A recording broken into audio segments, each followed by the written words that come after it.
Dans le cadre des élections municipales, la FPJQ est allée à la rencontre de candidates et de candidats pour leur poser des questions qui nous sont chères à la Fédération. Voici leurs réponses.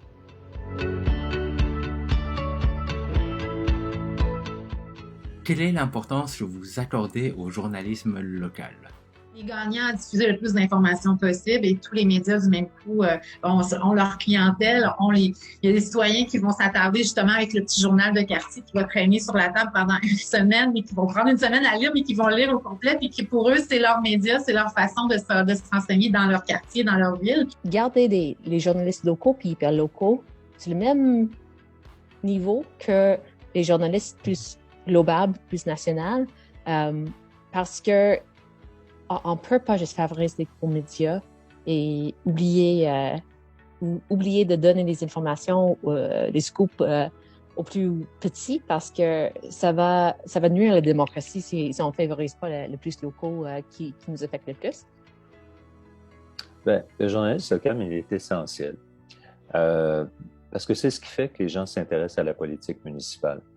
On le voit dans certaines villes où les couvertures sont moindres. Ça a un impact direct sur la participation des gens au vote. Dans un contexte de chute des revenus publicitaires, quelles sont vos initiatives pour encourager, soutenir la presse locale?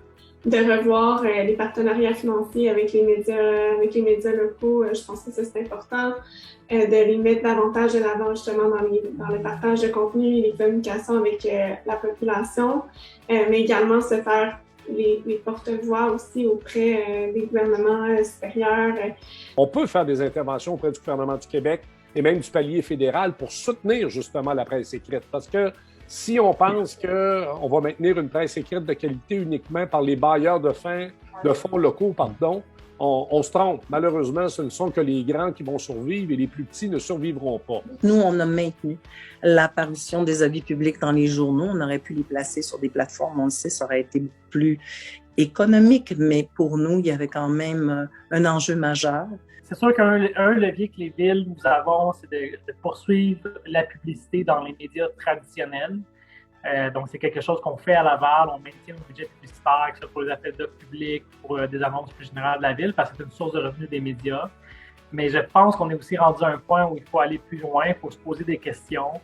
Il y a toujours un enjeu aussi pour une ville de pouvoir aider ses médias locaux tout en restant neutre, tout en préservant l'indépendance des médias qui est extrêmement importante.